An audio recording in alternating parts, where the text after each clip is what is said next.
Bonjour tout le monde, bienvenue dans une autre vidéo tutoriel inspiration.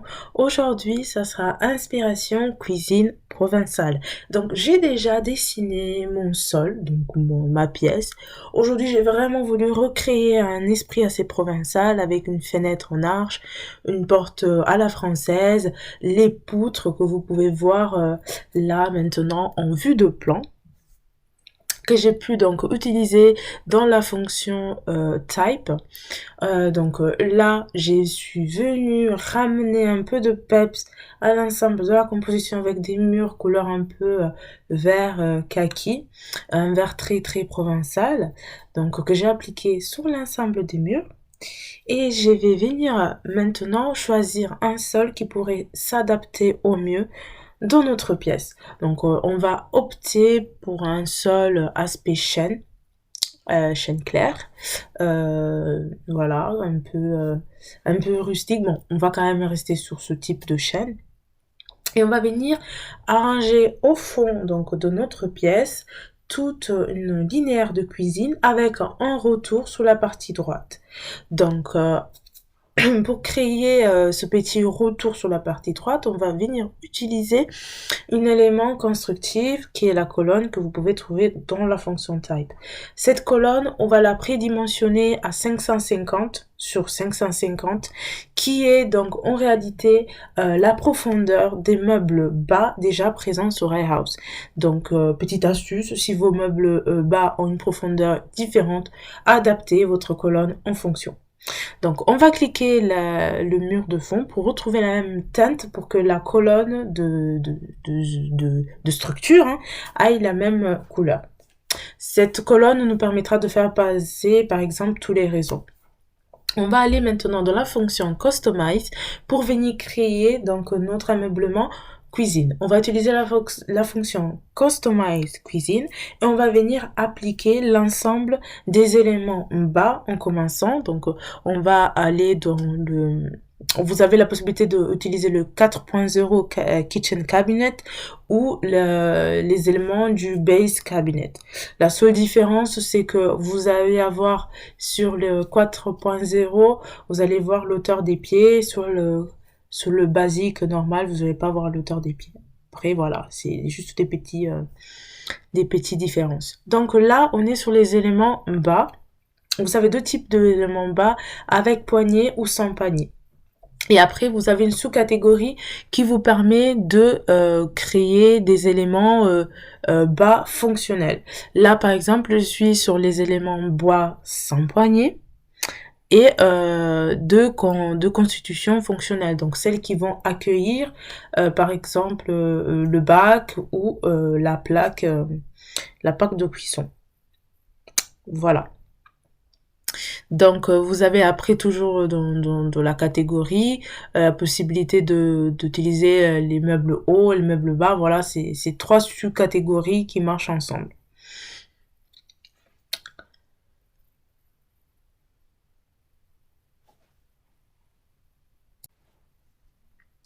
Donc, sans plus tarder, on va commencer notre composition. Donc, je vais commencer par 2 casseroliers.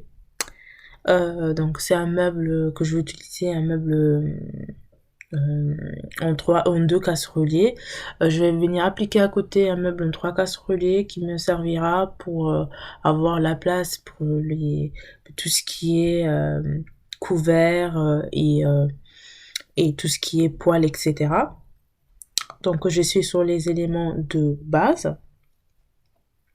Et je vais venir appliquer maintenant un élément ouvert, donc de base mais ouvert. Donc il faut aller sur Base Element et après choisir les éléments sans porte, donc les éléments ouverts.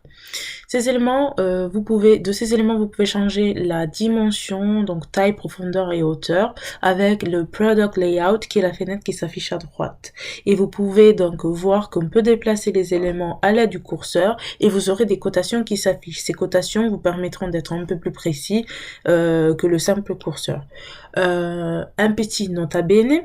Quand vous placez un meuble parmi des meubles existants, si la distance est plus petite ou plus grande du meuble, enfin de l'espace existant, High House, en fait, comme vous pouvez le voir maintenant, vient adapter l'élément.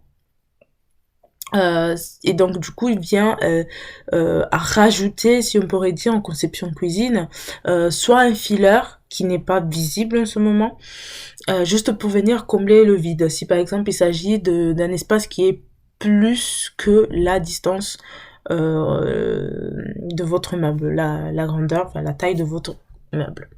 Donc on va venir placer maintenant les éléments hauts. Donc je suis partie chercher les high elements, donc les éléments style colonne, et je vais venir donc habiller le restant du pan de mur avec des compositions verticales. On va placer tout ce qui est frigo, tout ce qui est meuble de four et tout ce qui est meuble de rangement.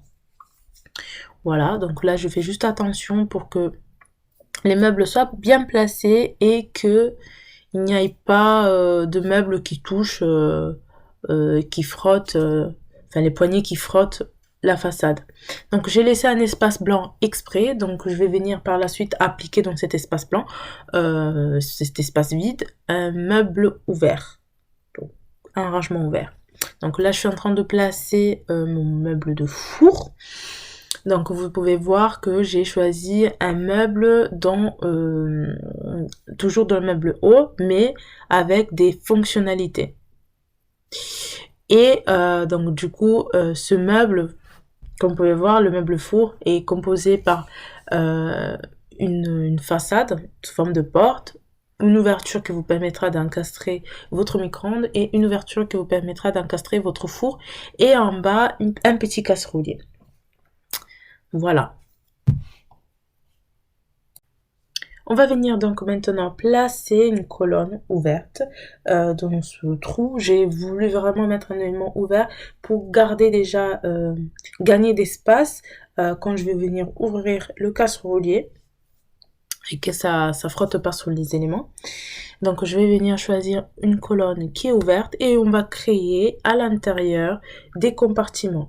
Et cette fonction, vous la connaissez déjà, c'est la fonction part G que j'ai utilisée dans une vidéo précédente dans l'aménagement des placards. Si vous n'avez toujours pas vu la vidéo, je vous la mets en barre de description. N'hésitez pas surtout à liker, partager et commenter la vidéo. Voilà, petit moment High House Family. Et donc du coup avec la fonction part G, je vais venir rajouter à l'intérieur des éléments de plaques, des étagères de 18 mm que je vais placer toutes à la distance de 40 cm. Voilà, ça sera plutôt des plaques décoratives, ils n'auront pas forcément une fonction, une utilisation fonctionnelle. Voilà, on va venir placer à l'intérieur de la déco ou des éléments des vaisselles un peu intéressantes ou marrantes. Enfin voilà, c'est vraiment à fond décorative. Voilà, je place la dernière étagère. Voilà. Et donc maintenant, on peut venir créer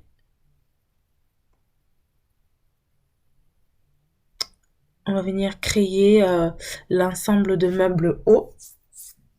On va toucher un élément et vous voyez qu'avec la clic droit, vous pouvez revenir sur la conception de votre cuisine. On va venir placer des éléments hauts. Donc les éléments hauts, il suffit juste de switcher dans cette petite onglet. Au lieu de choisir l'élément bas, on choisit les éléments donc wall element ou wall cabinet. Et surtout, on essaie de respecter la même dimension des meubles bas pour que ça soit esthétiquement plus harmonieux. Donc c'est ce que je vais faire aussi dans l'ensemble. Et je vais essayer de garder la même composition de meubles en bas et en haut. Donc On a pour les 2 meubles en extrémité 2 casseroliers. On a à côté du premier casserolier à gauche un élément ouvert et bien c'est ce que je vais faire aussi pour la composition en hauteur.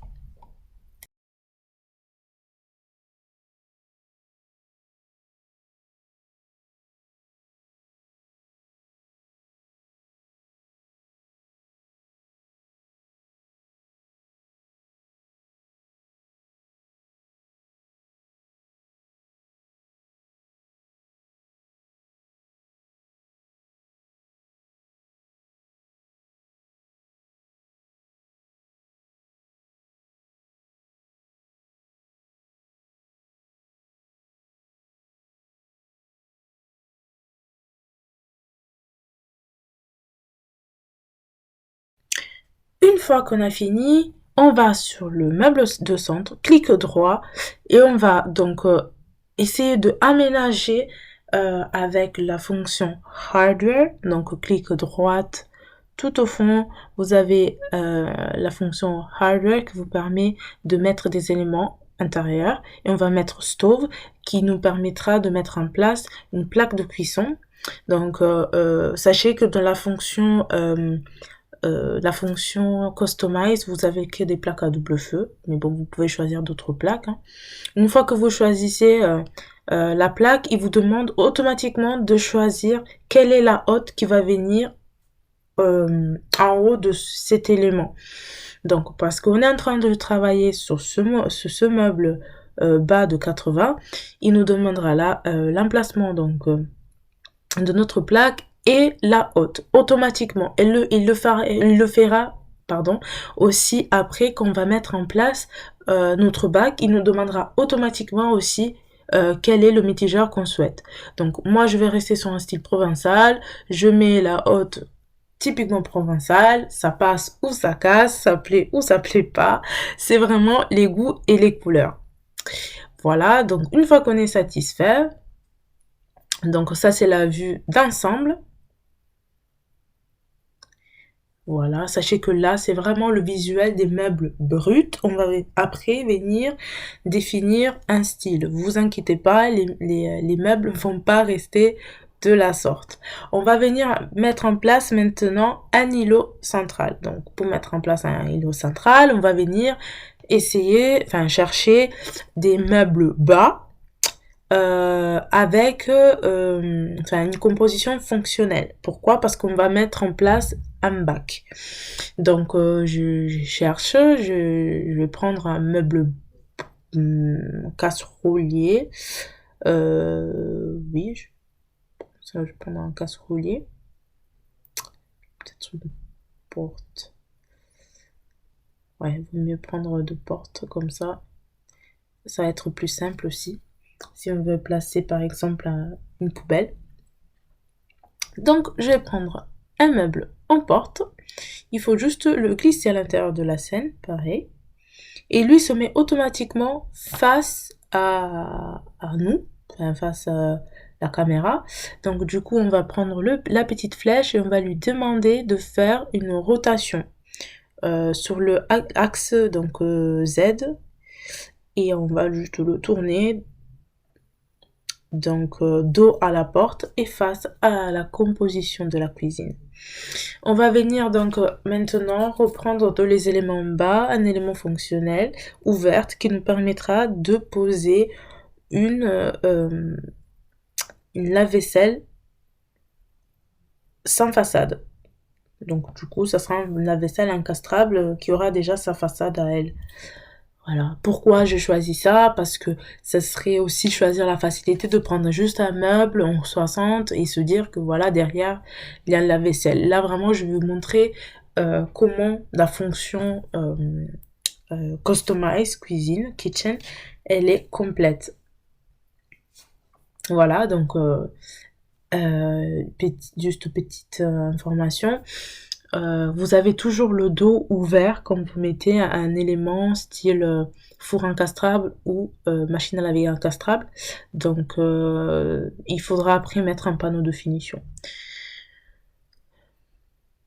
Donc là j'ai repéré dans les éléments fonctionnels un range épice. Vous voyez la taille du range épice, ben on va essayer de le faire rentrer dans l'espace en fait qu'on a, le restant, et vous allez voir qu'il va venir s'adapter. Voilà. Alors que la taille de l'élément était plus grande, mais il vient justement s'adapter et ça devient vraiment un élément sur mesure parce que ça s'adapte à les cotations que vous lui avez données. Donc, clic droit sur le caisson et on va lui demander de rajouter un hardware. Cette fois-ci, cet hardware sera le bac. Ça va être un seul bac. Voilà. Et que je vais faire glisser à l'intérieur. Voilà, automatiquement, il me demande quel est le mitigeur que je souhaite. Donc, je vais aller choisir un mitigeur. Une fois que j'ai choisi, il me le met directement.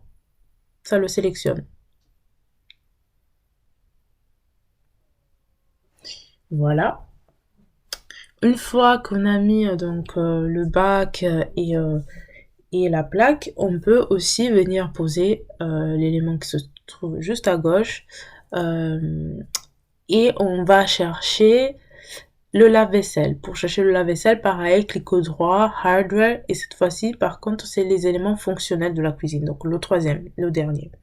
Donc voilà, je choisis un lave-vaisselle qui n'a pas de façade en bois, donc du coup c'est le lave-vaisselle classique hein, avec la façade en lave-vaisselle. Voilà. Et on va maintenant faire la même chose avec le meuble four. On sélectionne le caisson, même mécanisme. On sélectionne le caisson, faut faire bien attention. Hardware component, voilà, et on choisit donc kitchen, élément fonctionnel de la cuisine. Et on va choisir maintenant dans la sous-catégorie de droite le four. Et voilà, vous avez différentes tailles de four. Voilà, c'est pas des tailles standards européennes pour certains, donc il faudra les réadapter. Et donc on va mettre en place le four et on va essayer de le réadapter. Pour certains éléments, je vous conseille aussi de utiliser le cloud existant sur iHouse. Parce que si vous me suivez, si vous suivez cette chaîne, comme j'ai dit souvent, iHouse c'est un logiciel qui à l'intérieur possède d'autres logiciels. Donc là, vous êtes sur le petit logiciel de conception sur mesure, mais iHouse en lui-même, c'est une bibliothèque en ligne et qui possède déjà, par exemple, le four qu'on est en train de mettre en place, mais iHouse vous en propose des autres. Donc vous n'êtes pas obligé d'utiliser les fonctions d'aménagement de la cuisine sur mesure, mais vous pouvez aussi choisir un élément déjà existant sur le cloud pour le faire glisser à l'intérieur. Là, du four, j'ai pris du coup le micro-ondes. C'est un micro-ondes que j'ai pris? Oui. J'échange la taille, la dimension, l'élévation du sol et ses proportions.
Voilà, une fois que vous êtes satisfait, maintenant on va faire une composition au sol.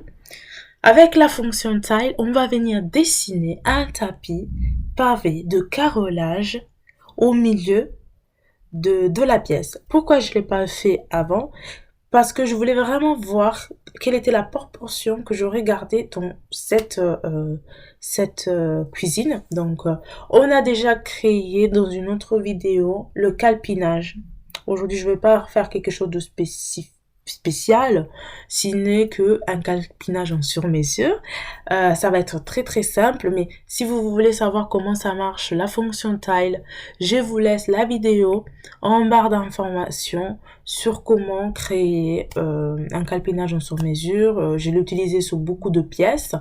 Je vais vous laisser l'une des vidéos en barre d'informations. Là, je suis en train de dessiner un rectangle qui sera donc l'élément tapissé de carrelage. Je vais dessiner un rectangle dans un rectangle.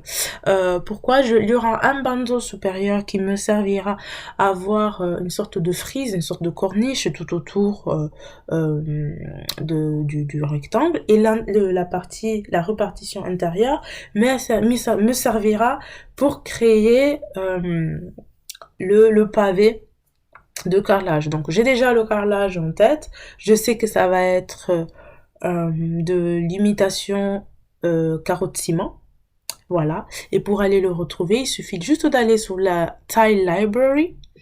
Une fois que vous êtes sur la Tile Library, donc librairie de carrelage, vous sélectionnez les carrelages style un peu antique, enfin vieux, les âges, enfin oui, c'est pas vraiment une grande traduction, mais les anciens, voilà. Donc ça sera, mon carrelage se situe dans la deuxième page. Il suffit donc de le prendre, le glisser à l'intérieur, et vous pouvez voir qu'en fait c'est un gros pavé de 60-60 qui possède à l'intérieur des petits carrelages. Donc on va venir le réadapter. J'ai voulu garder celui-là parce que je trouvais ça intéressant dans la composition. Donc on va juste redimensionner la taille de la frise extérieure pour que ça tombe pile. Et dans cette frise extérieure, je vais venir choisir un carreau qui me permettra d'avoir une sorte de pose sur l'ensemble de la frise. Voilà.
Voilà, maintenant que l'ensemble des éléments sont posés, on va aller choisir le style, donc dans la barre d'information juste en haut, et on va venir donner un style en fait de façade différent de ce que vous voyez maintenant. Donc vous avez deux façons, soit vous faites l'option que je suis en train de réaliser avec les styles qui sont déjà présents chez iHouse, soit vous changez par exemple la façade, vous la voulez pas en bois, vous la voulez juste en blanc.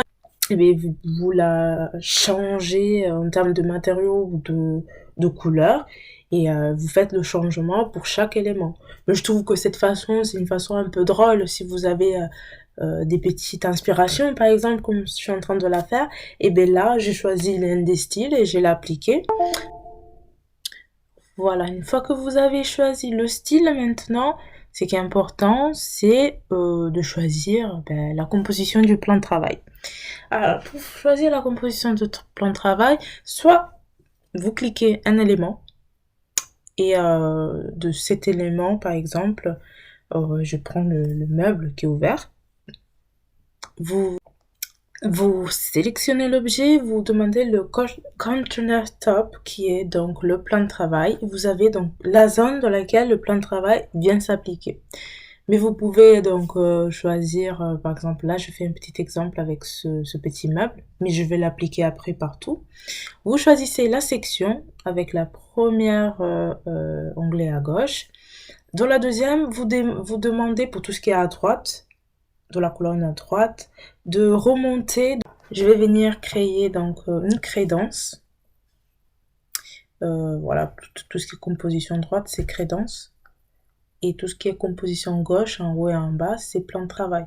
Et de plan de travail, vous pouvez choisir les différentes textures, les différentes matières. Vous avez vraiment toute la bibliothèque iHouse qui s'affiche à gauche. Alors, je fais un petit exemple. Je prends donc un plan de travail en bois. Et vous allez voir comment ça s'affiche dans le petit meuble ouvert. Voilà, qu'est-ce que ça donne. Et on va maintenant vraiment venir créer on va changer de matériau, mais on va aussi venir créer la, le plan de travail sur tout l'ensemble de la cuisine. Et on va par la suite créer une prolongation du plan de travail sur l'îlot central et venir créer un jambage qui nous permettra par la suite d'aménager une petite table à manger. Voilà, donc vous pouvez par la suite décider le style du plan de travail.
Une fois que le jambage a été créé, on va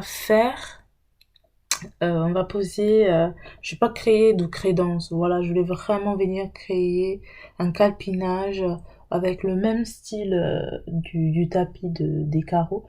Donc on va venir le créer avec la fonction tile, on va créer une zone pour la faïence, style encore imitation tomate, enfin plutôt carreau de ciment.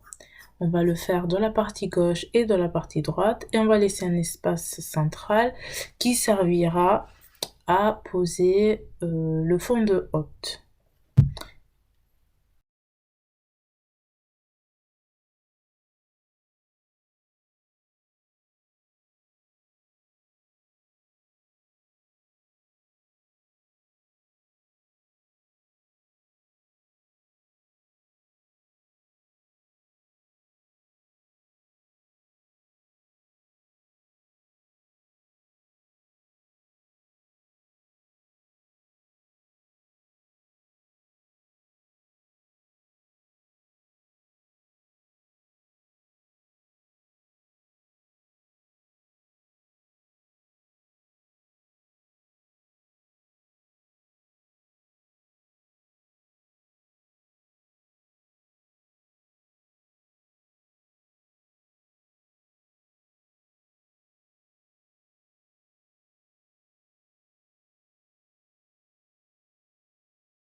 Voilà le résultat pour l'aménagement. On est arrivé à la fin de notre vidéo. Vous avez pu voir comment créer une cuisine en sur-mesure, vraiment avec votre style à vous. Euh, on a créé une composition en sur-mesure pour le sol, le calpinage au sol et le calpinage mural, donc la faïence. Moi, je vous dis à bientôt pour une prochaine vidéo. N'hésitez surtout pas à nous contacter sur notre réseaux sociaux, Instagram, Facebook et LinkedIn. Moi, je vous laisse avec le reste de la vidéo. Restez surtout jusqu'à la fin pour voir l'aménagement en 4K. Vous serez surpris. Et moi, je vous dis à bientôt.